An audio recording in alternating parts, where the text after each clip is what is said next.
Tradhtar janë të gjithë ata që i thojnë tradhtim mbrojtjes së flamurit Adem Jasharit, Zahirit, Agimit e të gjithë dëshmorëve të rënë për liri.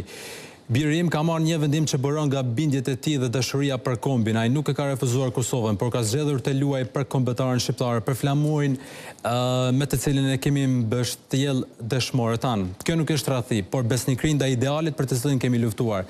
Të gjithë ata që sot e gjykojnë duhet ta dinë se askush nuk mund të na jap leksion për atë dashuri dhe sakrificë për Kosovën. Askush nuk ka të drejtë të vërë në dyshim vendimin e Brutit, i cili me zemër dhe shpirt ka ndjek rrugën e tij duke mbrojtur vlerat kombëtare. Për ne Kosova dhe Shqipëria nuk dohen, sepse jemi një komb, një gjak dhe një histori.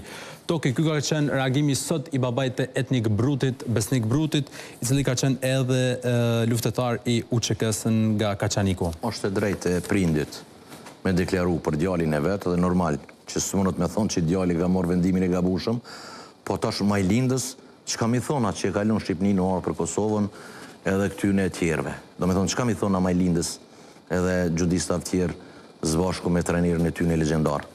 A e dini ju sa ka lënë pare, për shembull sa ju ka ofru Azerbajxhani atyne, dhe kanë dashur me mbrojt çet flamurin e Kosovës çto që kemi. Është e drejta e prindit me mbrojt, nuk është e vërtet. Unë e thash mesazhin e kam në telefon, nuk po du me bo publik shkaku i djalit. Nuk ka lidhje kjo kur gjë me patriotizëm as kur gjë. As se kom një të mishitur në ati patriotizëm, as po më intereson heq. Çka i thot ai kur kapiteni e lëshon vijën e frontit, se ku ka qenë luftë? Çka i doket atij kur ja lëshon vijën e frontit kapiteni? Çka i bjen kjo? Do me thonë, është e drejtë e tyne me deklaru çka dojnë, çka me thonë, kjo është pura interes individual, grupor, i disave për mjete materiale dhe nuk ka nevoj kërkush as mi shit, as me nashit, as unë aty nësë ata neve patriotizëm. Toki, keni biseduar me futbollistë e tjerë pra të kombëtarës U21, a pritet të keni edhe largimet e tjera nga kombëtarja?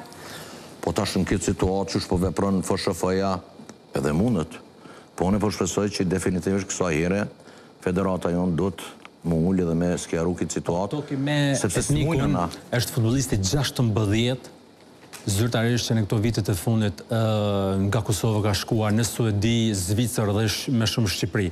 Pra është i 16 me etnik Brutin. Është koha dhe momenti dur, si që po thoni ju, që edhe Federata Futbollit njëherë për gjithmonë dalë me një reagim të tregoj ndoshta edhe Shqipërisë që me të mos i marrë futbollistët nga Kosova, sepse të kaluar në është folur që ka dhe një lloj marrëveshje për çka. Unë isha koni pajtimit nëse kish me koni marrëveshje, nëse një futbollist që na nuk e vlerësojnë, ose nuk e kem në listën tonë, po donë me marrë Shqipëria, në rregull me mere. Po jo futbollistë cëllët i ngrisim na, i trajtojmë, i promovojmë, U17, U19, U21, dhe me thonë, jo futbollistë më